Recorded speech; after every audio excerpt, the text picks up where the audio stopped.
Bonjour à tous. Bienvenue à cette nouvelle série de formations sur l'utilisation du serveur IJF Draw. Cette formation s'adresse particulièrement aux administrateurs TIC des compétitions de judo mais aussi à toute personne qui souhaite acquérir des connaissances sur la gestion informatisée d'une compétition de judo. Dans ce quatrième module, nous allons voir comment gérer l'accréditation des délégations dans IJF Draw. De manière générale, on entend par accréditation le processus qui consiste à enregistrer et à valider les engagements des différentes délégations participant à un tournoi. Précédemment, nous avons créé 3 compétitions, une compétition individuelle, une compétition par équipe mixte, et une compétition par équipe dames et messieurs. Dans la suite, nous allons voir comment gérer l'accréditation pour chacune de ces compétitions. Remarque: par souci de simplicité, nous n'aurons que 4 délégations par compétition. Pour chaque délégation, nous avons décidé de n'accréditer qu'un certain nombre de compétiteurs, un coach et un arbitre. Vous êtes libre d'autoriser plus de participants comme les kinés, les médecins, les membres du staff, etc. Commençons sans plus tarder, par notre compétition individuelle créée précédemment. Démarrez donc les serveurs et allez à la rubrique accréditation. Dans cette compétition, nous allons accréditer 4 clubs. 3 qui existent déjà dans le système et un 4e qui n'existe pas encore. Cela nous permettra de voir comment ajouter un nouveau club. Quelques points à retenir. Lors de l'accréditation, il faut gérer un club à la fois. C'est-à-dire que vous prenez un club, vous enregistrez et vérifiez tous ses membres avant de passer au suivant pour éviter les confusions. Faut éviter qu'un participant d'une délégation donnée se retrouve dans une autre délégation. C'est votre responsabilité de veiller à ce que chacun soit enregistré dans sa délégation. C'est aussi votre responsabilité de veiller au respect des règles d'engagement. Si par exemple, la compétition est réservée uniquement aux athlètes de 18 ans et plus, vous ne devez pas admettre un athlète de moins 18 ans et vous devez mentionner dans votre rapport, là où, les raisons de son rejet. Dernier point important. En inscrivant les noms des participants, n'oubliez pas la consigne sur les caractères spéciaux, les caractères accentués ainsi que la ponctuation à éviter. À présent commençons. Avant toute chose, il faut vérifier que le tournoi actif est bien le bon tournoi. Pour ce faire, commencez par ouvrir la rubrique tournoi et vérifier si le tournoi avec le fond vert est bel et bien notre tournoi. Si c'est pas le cas, activez le bon tournoi. N'oubliez pas que vous pouvez à tout moment revenir sur le menu tournoi pour modifier les informations relatives à un tournoi. Comme les dates de début et de fin, le nombre de tapis, etc. Pour ce faire, il suffit de cliquer sur le bouton Éditer. Mais pour le moment, poursuivons avec notre accréditation. Cliquez donc sur le menu Accréditation. À gauche, sélectionnez le club sur lequel vous souhaitez travailler et remplissez simplement les informations de ses participants comme dans cette vidéo. Nota bene, on ne précisera les catégories de poids que pour les participants qui ont la fonction de compétiteur. Pour les autres fonctions, il faut simplement ignorer ce champ. N'oubliez pas également de bien vérifier le sexe du participant lors de l'enregistrement. En effet, il serait extrêmement fâcheux qu'un athlète monsieur se retrouve dans les tirages d'une catégorie dames. Ceci étant dit, le premier club que nous allons accréditer est le club Panthère de Yaoundé.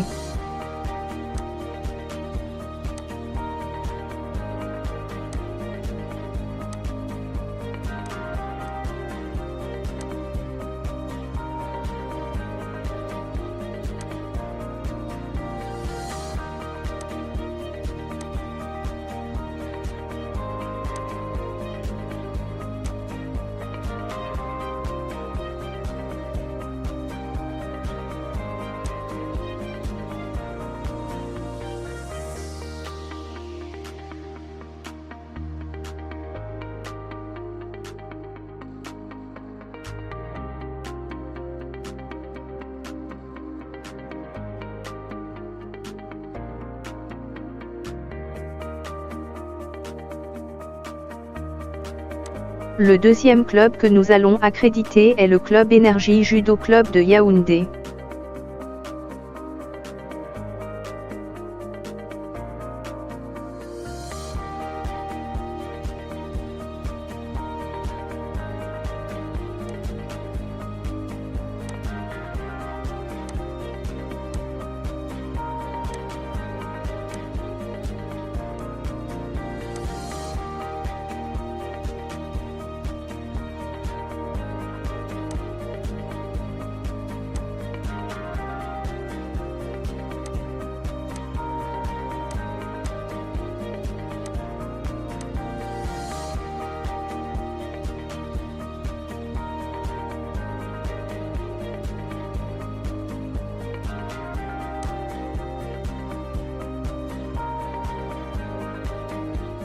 Le troisième club que nous allons accréditer est le Club Mbale Judo Club de Yaoundé.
Enfin, le quatrième et dernier club que nous allons accréditer est le Club Demo Judo.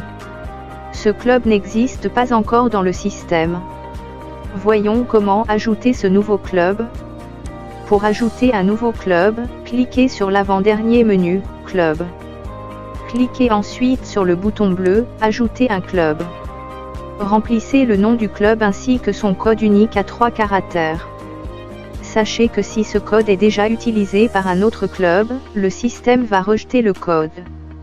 Une fois le club créé, nous pouvons revenir au menu Accréditation pour accréditer ce nouveau club.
Vous pouvez à présent cliquer à nouveau sur le menu Accréditation pour voir toutes les délégations enregistrées.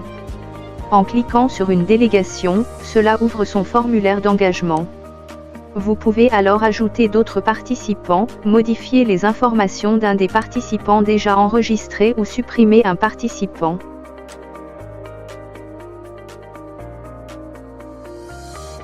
La prochaine étape est de définir les têtes de série si elles doivent être prises en compte.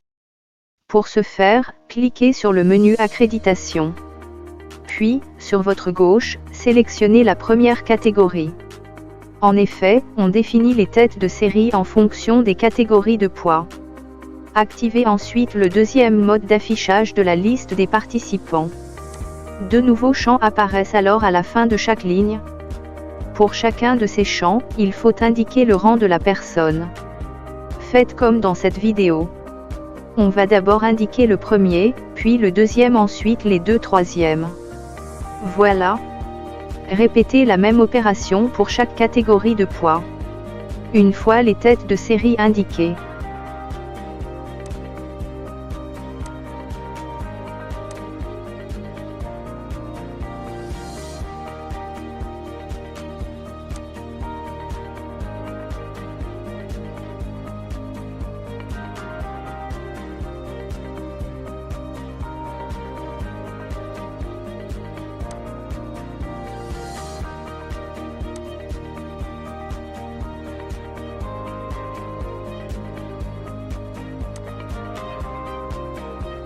La prochaine étape est de générer les fiches de délégation pour la suite des formalités administratives, à savoir, le contrôle de paiement des frais de participation, les pénalités, la vérification du respect des quotas d'engagement par équipe, la signature du responsable financier, etc.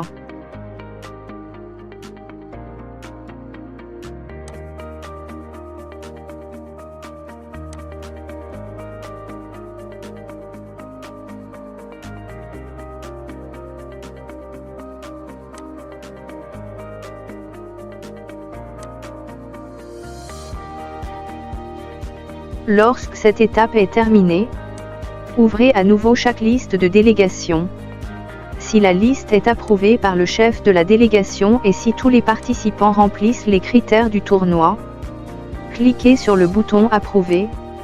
Vous pouvez aussi approuver individuellement chacun des membres de la délégation.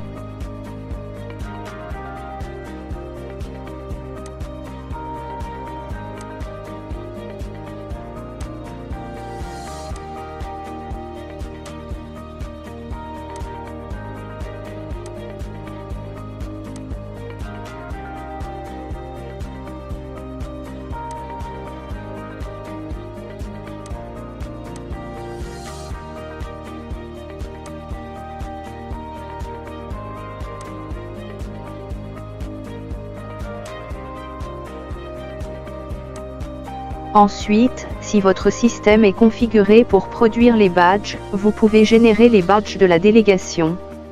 Nous ne verrons pas cette option dans cette formation.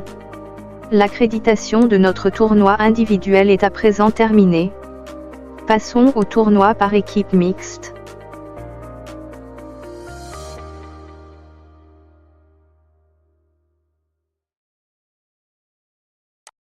Ici, les choses se passent quasiment de la même façon que pour le tournoi individuel. À la seule différence que la délégation fait partie des compétiteurs avec pour catégorie de poids, la catégorie M.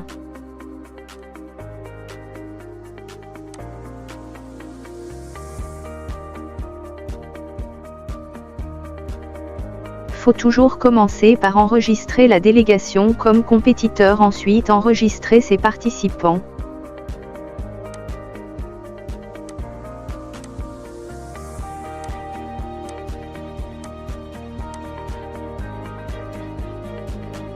Autre précision importante, au tournoi par équipe mixte, tous les participants doivent avoir pour sexe mixed. Vous ne pouvez donc pas mettre mâle ou femelle comme sexe. Uniquement mixed.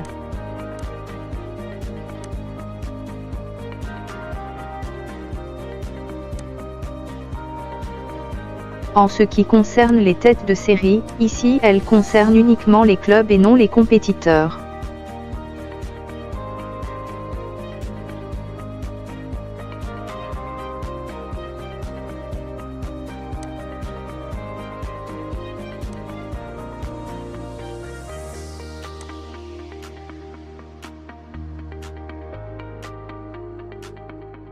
Faites comme sur la vidéo. En dehors de ces quelques différences, le reste ne change pas.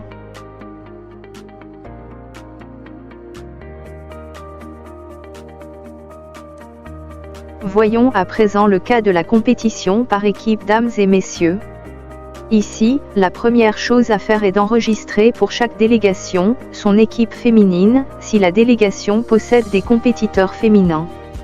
Et son équipe masculine, si la délégation possède également des compétiteurs masculins.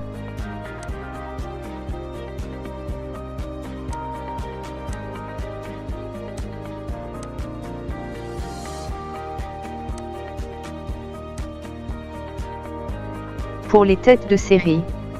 On mettra les têtes de série pour les équipes féminines et des têtes de série pour les équipes masculines car chaque sexe aura son tableau de tirage. Le reste ne change pas. Voilà. C'est tout pour ce module. Vous pouvez à présent accréditer les délégations avec IJF Draw. Au plaisir de vous retrouver dans le prochain module. Portez-vous bien et à très bientôt.